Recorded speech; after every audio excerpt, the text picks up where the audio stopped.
Hi guys, welcome back. So we are going to be doing a Crime Tuesday, and this Tuesday we will be doing the Kray Twins. Ronnie and Reggie Kray were gangland legends, I suppose, is the way you could put it, back in the 60s. I hope you enjoy. The Kray Twins, these are them as babies, as you can see. They were born the 24th of October 1933. Reggie was actually born first. Reggie is on the right, Ronnie is on the left, as you can see.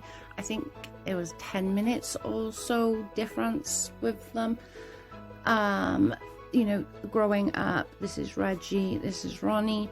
Growing up, they both very much were into boxing, and they were very much known that they were a force to be reckoned with.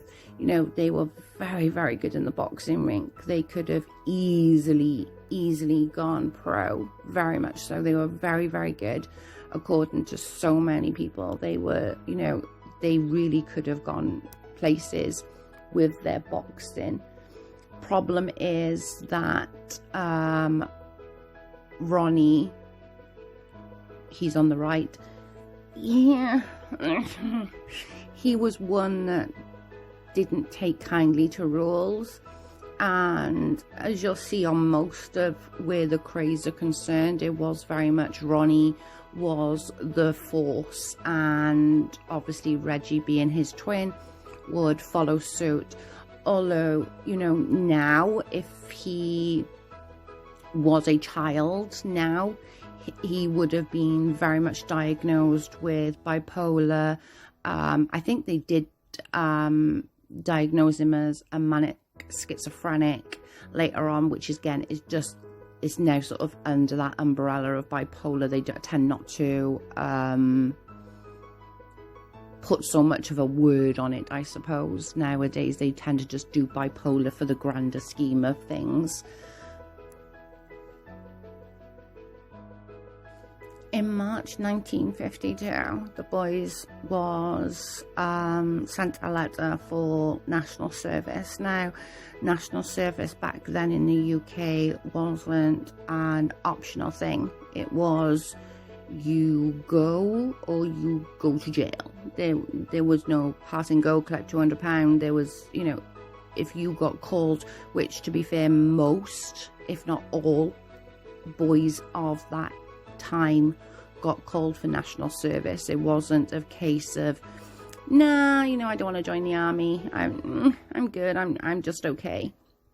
So they went. They legitimately lasted, according to everything that I've read, and I've read a lot on these boys, they literally lasted like 10 minutes. They decided that they wanted to leave, and they went to walk off. Got stopped by a colonel saying, where the frig do you think you're going? No, you're not leaving. And Ronnie, according to legend, says, we're going for a cup of tea with our mum. The colonel obviously tried to stop them, which is never a good sign or a good point to do where these two are concerned. And Ronnie's at the top. Ronnie decided to seriously assault the colonel. He gave him a good right hook to the jaw, breaking his jaw, and that was the end of that. They did go home and have a cup of tea with their mum. Problem being is, the next day they were arrested. They were sent to they were arrested by the police and then sort of given to the army to do what as they will. In September then they decided that they would go AWOL again, probably just missing their mum. They both very much was mummy boys. Whatever their mum said would go. They're very much family orientated in that way. So in September, they decided to go AWOL. A police officer again tried to arrest them. Again, didn't go down well. Ronnie again decided to assault the officer trying to arrest them, but they did get arrested. I don't know how many officers it took, but I can pretty much guarantee it was more than one.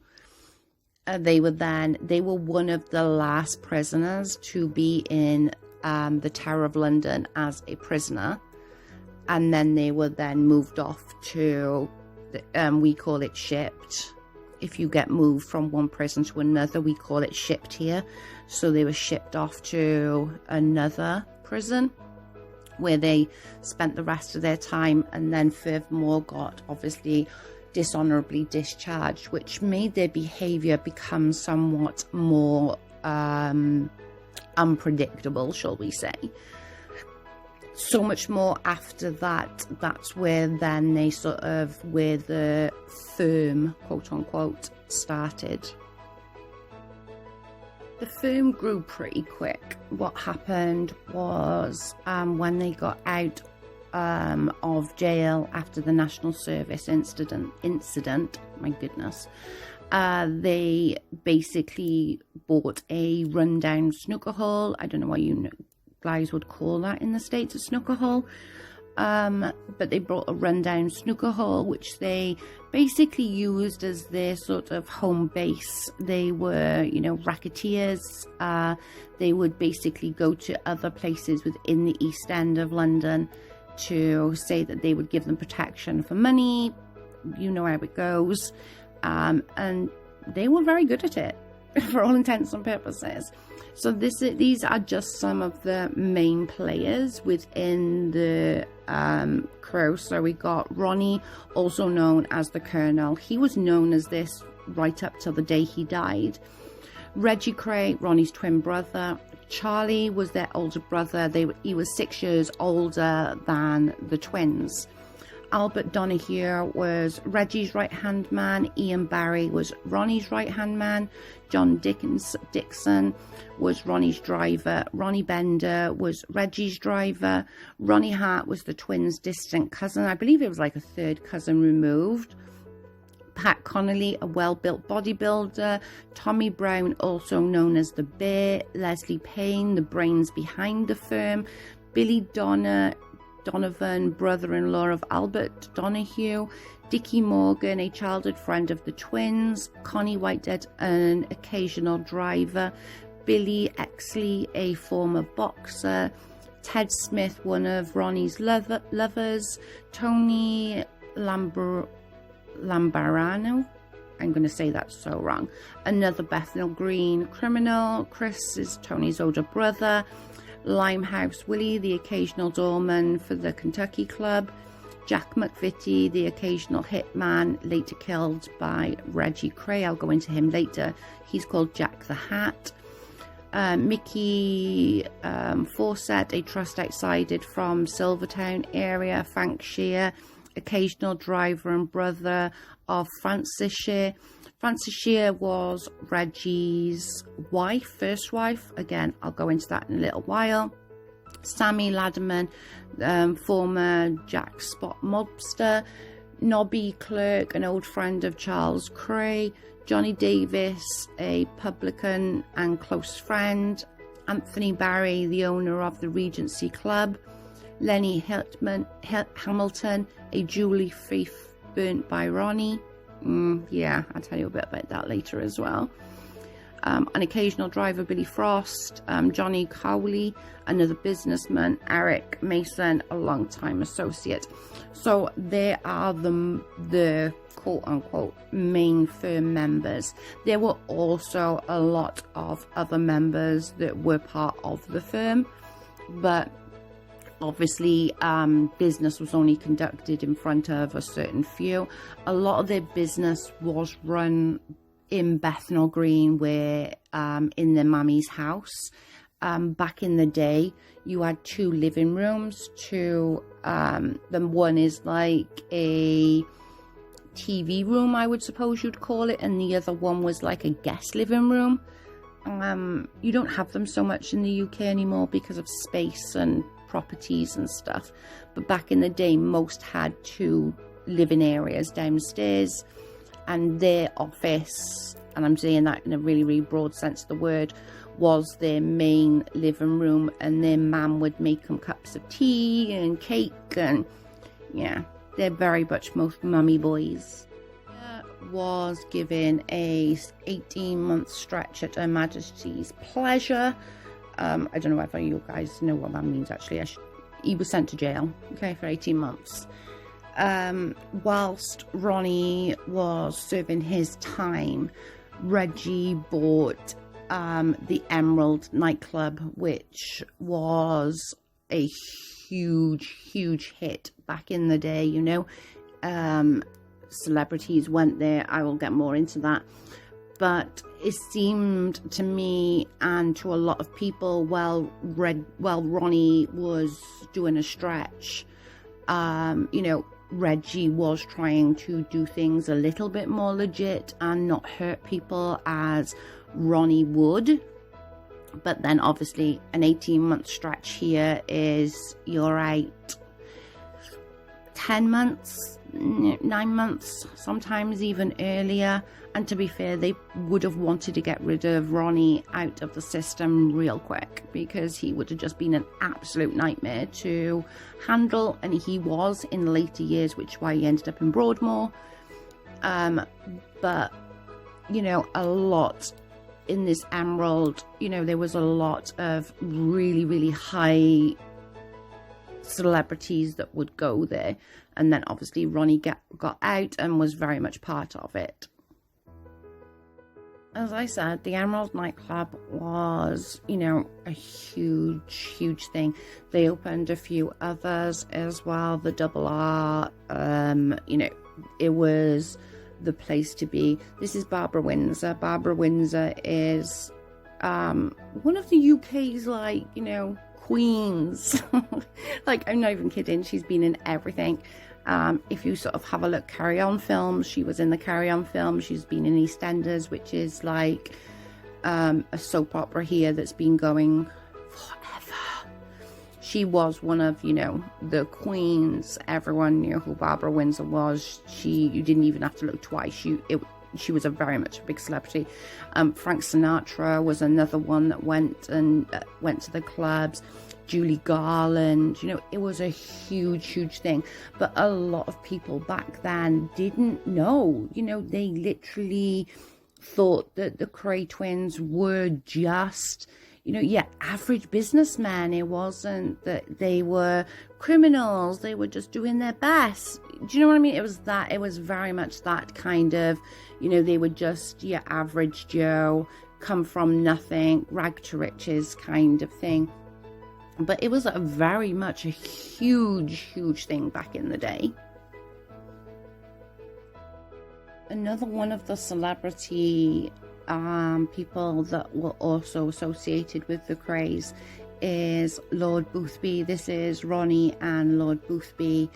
It came to light that in 1964 they both became sort of centre of attention as a tabloid newspaper. The Sunday Mirror decided to run an article on both of these, basically insinuating that they were lovers, and, you know, sort of put it out there, then sort of, I don't know, sow the seed as such, that's what was going on between these two. Now, bearing in mind, in 1964, it was 100% against the law to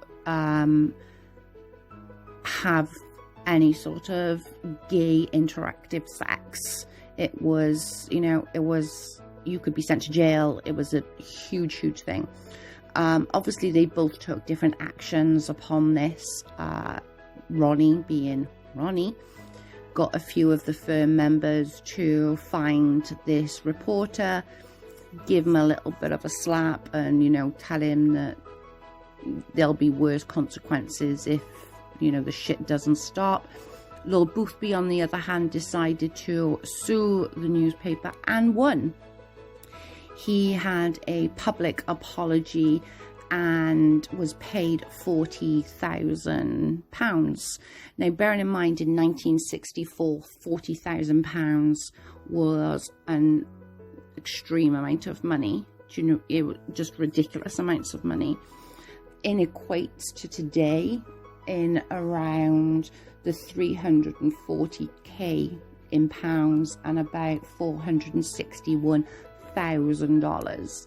This is how much it would have been, how much if it was in today's money to that money. You know, even though both were eventually outed as being gay, or actually I'm gonna go bisexual, because they both did have relationships with females as well. But it really was like a huge story back then, you know, a politician being gay and in a gay sexual relationship with, you know, somebody like Ronnie, and it was a big mess. And I'm sure the reporter really did think, shit, what the frig did I do? Do you know what I'm saying? Like, oh my fuck. But that's what happens.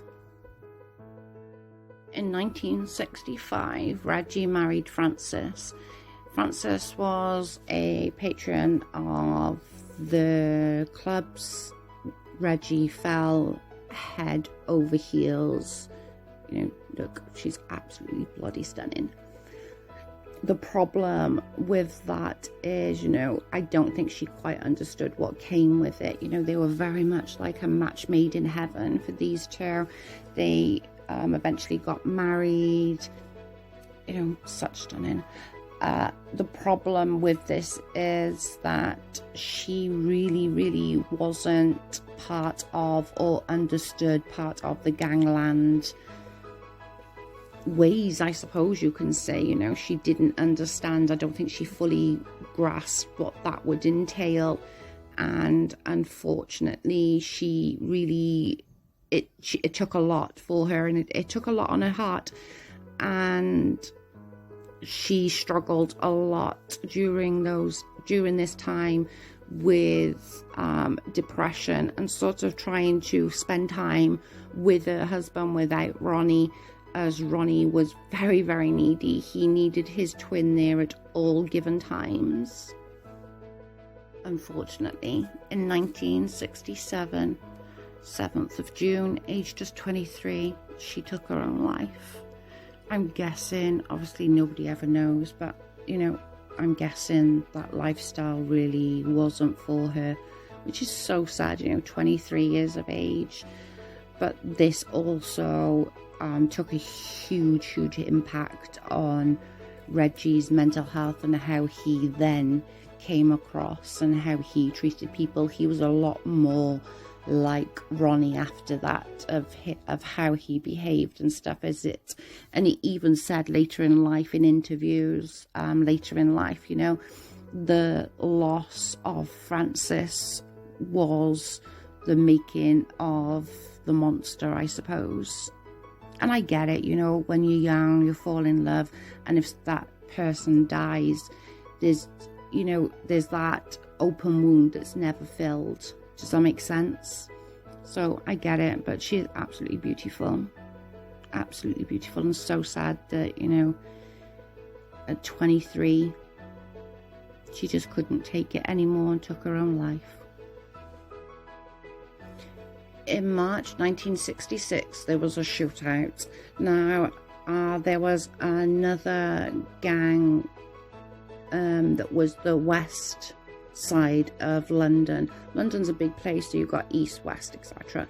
Now the west side of London were quote unquote owned by the Richardson gang. East side of London were owned by the Kray Twins. It's just how it was. That was just life back then. There was some kind of beefing, some kind of shootout within South London, and obviously no one took kindly to that. Ronnie then, on the day after the shootout, walked into a pub called the Blind Beggar in Bethnal Green, which is East London. and shot George Cornell. This is George Cornell in the head, right between the eyes, and just killed him. It was later said that at Christmas time they'd had some kind of altercation, that George Cornell had called Ronnie a fat puff. Puff in the UK back in those days was a gay slur. That's, you know, I suppose what people in the US use the F word. It would be like that word. So because Cornell called him a fat puff, Ronnie thought that equated to, well, you know, I should just go and shoot him, which he did quite openly. Walked in the pub and shot him between the eyes. Obviously, no one back then, you know, spoke to the law, especially in East London. You know, it was it definitely was a wall of silence. You just didn't do it. People who were in the criminal gangs obviously would never speak to the law, and the average Joe wouldn't also speak to the law because they wouldn't want the consequences that came with that. So inevitably, you know, no one ever spoke. It was never saw nothing, didn't see nothing. It was a lot like that where I grew up, so I understand that kind of life. You just don't phone the police, you just deal with it. So I kind of understood that, and that's sort of where that went to. He would inevitably be charged, which we will get into shortly. During Ronnie's 8-month stretch at Her Majesty's pleasure, he met Frankie the Madman. He's nuts. He is as you can see, he's a very, very big man, but in some kind of way they became very close, and Ronnie thought it was absolutely horrific that, you know, they weren't giving him parole, they kept shipping him to different jails, blah, blah, blah, blah, blah. So in one of their, you know, wise wonders, he decided that he would break out the Mad Axeman from jail, from Dartmoor jail to be precise, which they did, and they were very successful in doing so.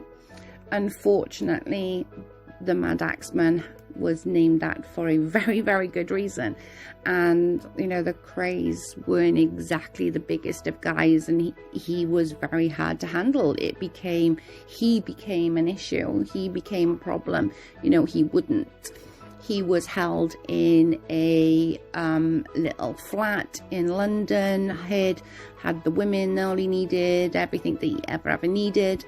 But you know, this is a guy that had been jailed and wanted to be free, and this guy, as you can look, he's going to stand 8 miles. He's a very handsome man, by the way, but it was a problem.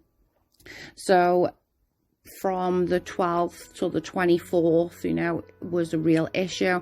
On the 24th of December, a member of the firm named Freddie Foreman done the boys a favour and shot him 12 times, killing him, and obviously, quote unquote, problem solved. This was, you know, this is gonna, how they would see it as, you know, we tried to help you, you didn't want to help, so that's your problem. You died now because you would be in a knob. That's how they would see it.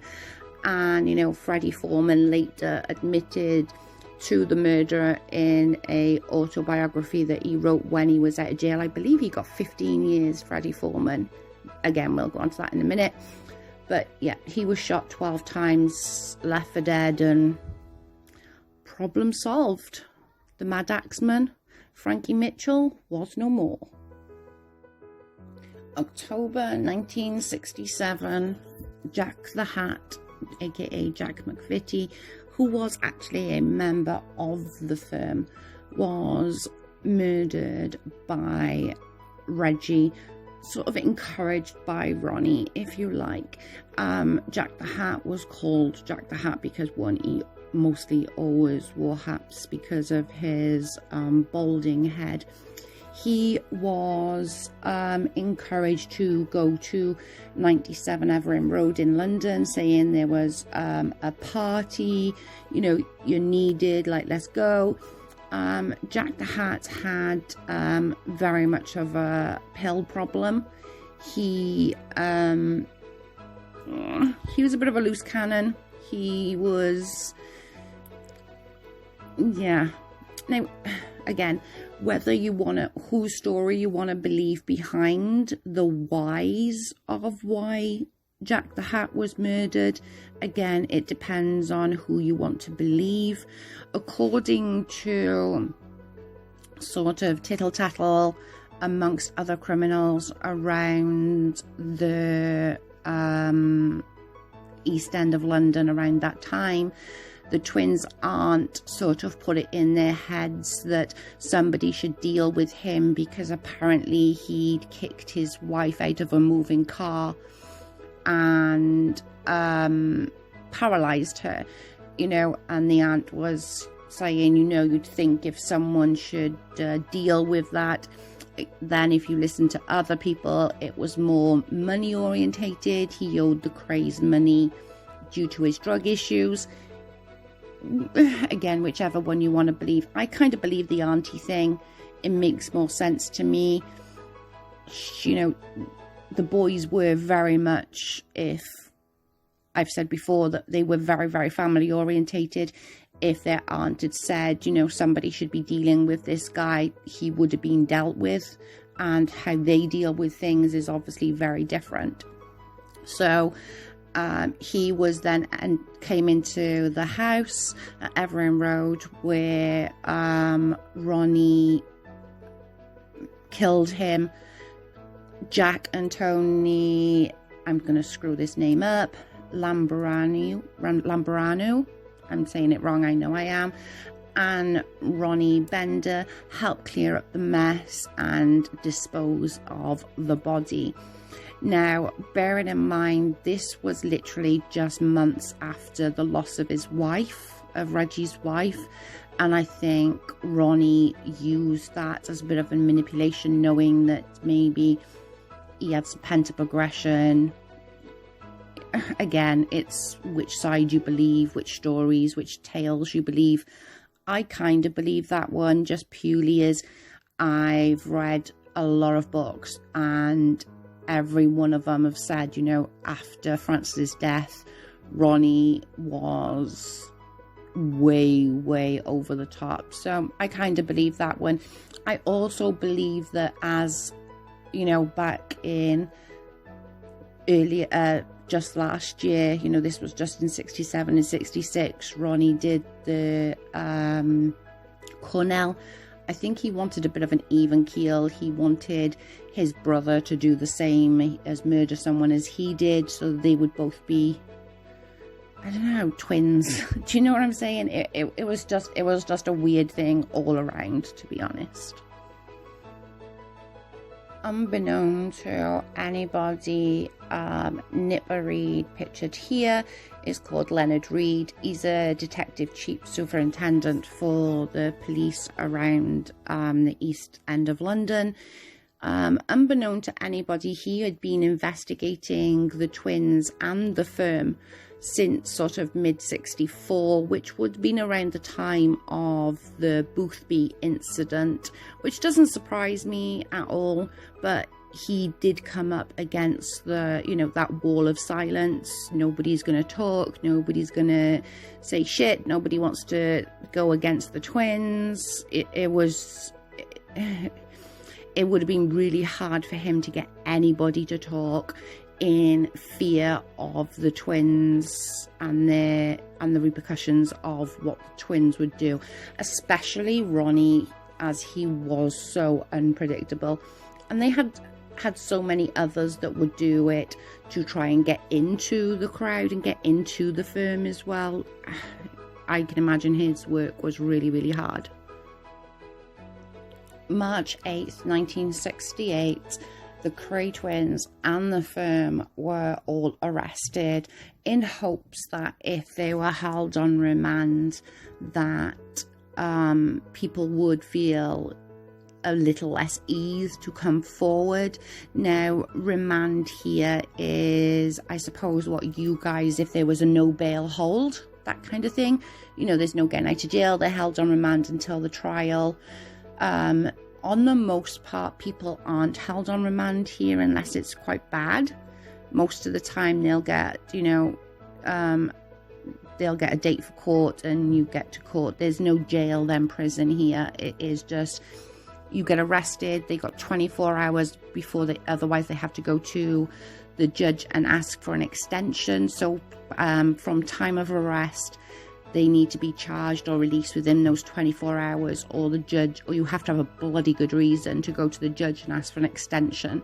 So they came up, Nipper Reid was in hopes of people coming forward and feeling more comfortable to talk if they were all held on remand. And for the most part, you know, it did work. A lot of the members of the firm flipped. A lot of people who weren't part of the firm, you know, actually felt comfortable to talk and say what actually happened during those different times throughout the last few years, and sort of go for and was worked from there. The trial was held at the Old Bailey. Now, the Old Bailey in the UK is in London. It's where every high class, I suppose, trials are held. It's, you know, one of the highest courts in the land, as they say. This is an artist's impression of the dock. So what happened, because obviously this is or this was up to then one of the longest, most expensive, and the most people in the dock that they've ever had at any given time, as they were trying to sort of categorize them all in one, rather than just sort of doing, okay, well, Reggie killed Jack the Hat, Ronnie killed George Cornell. You know, they were trying to lob it all into one. And the judge wanted to put names around their necks, basically like a little board with their names on and with a cord. Yeah, that didn't go down too well. Reggie sort of stood up, ripped it up. Everyone obviously followed suit and said, we ain't animals. If you don't recognize who we are, then that's your problem, not ours. It went on. For all that I've read and, you know, seen, the trial was a show. You know, it was full to capacity every day of that trial. It cost our government the most that it's ever cost for a trial. Whether that's still the case now, I don't know. It could not be. It could be another one that could have been a more expensive trial. But up to date, there was a lot. It cost a lot to try these boys. You know, whilst they were being held on remand, I did say that, you know, a lot came forward. I think the boys at the time actually thought they were just going to go in. Nobody was going to go against them. It was going to be, you know, a not guilty that they've had a million times over, because nobody ever went against them. Unfortunately, that definitely was not the case here. By the end of the trial, given there were 159 years between them, there were 10 of them. Ronnie and Reggie were both given 30 years apiece. The rest ranged sort of between, you know, the minimum sort of, I think it was 2 years, 5 years, 7 years, right up to, you know, 20 years. They all got a good old whack of time. During the time they kept the twins together in jail, they put them in the same jail thinking, you know, they're twins, they need to be together. Yeah, not the best part. They were soon realized that these boys needed to be separated, that they could no longer be together, because together they were a force to be reckoned with. Reggie spent his days in very much different prisons: Dartmoor, Parkhurst, Maidstone, you know, very in a category A. Now our categories go A, B, C, D. If you're a category A, you pretty much, you know, locked down. If you're taken anywhere, you're in cuffs, that kind of thing. Category B is a little bit more where the old scoundrels pretty much would end up being. Then the category C and D would be more your open prisons. You can come home on weekends. It's a lot more chilled. You've got keys for your own cell, you know, TVs. It is very much different categories, but he spent all his time in a category A jails. So, you know, very much he did hard time. Although, how hard? I don't know. I can't see it being that hard from what I've heard. You know, he was very much loved by people. I remember being a child and wanting to write to him so bad. Like, I so badly wanted to write to him, but my mum was like, absolutely not. But I wanted to so badly.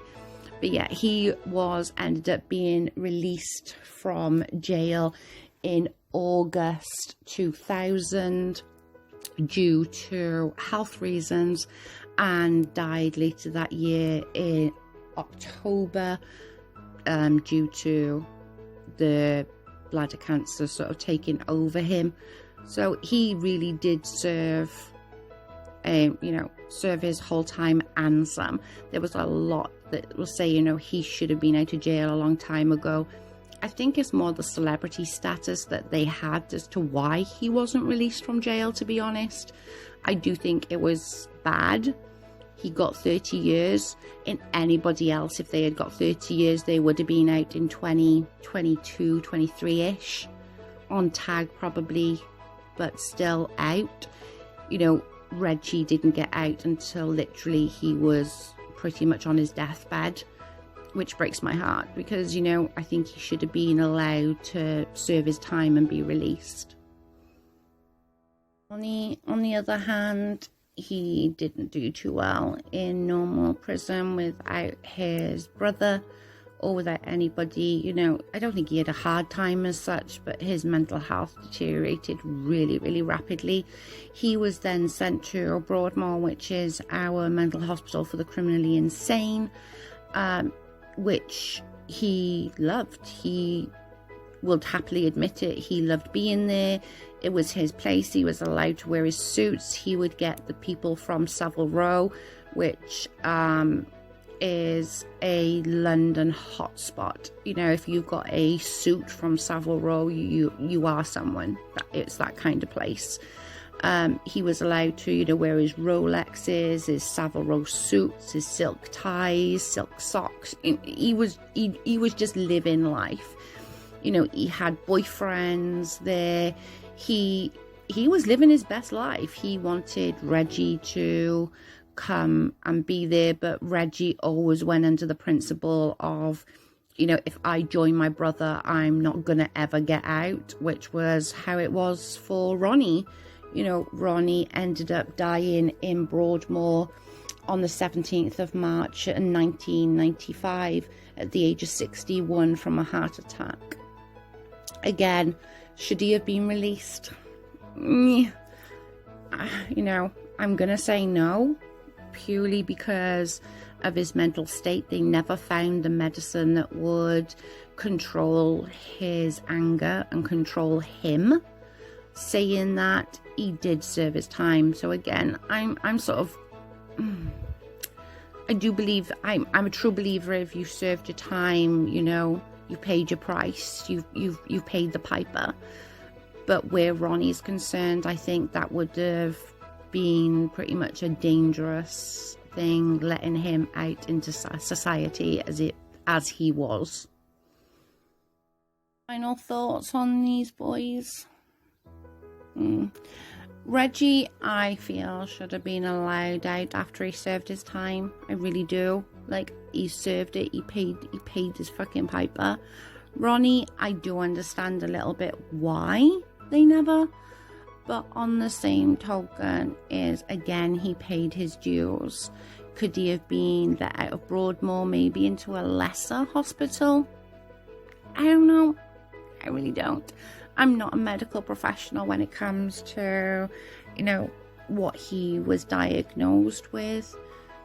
I don't know. I'm just a believer that once, you know, you've done your crime, you've paid your time, you should be allowed out.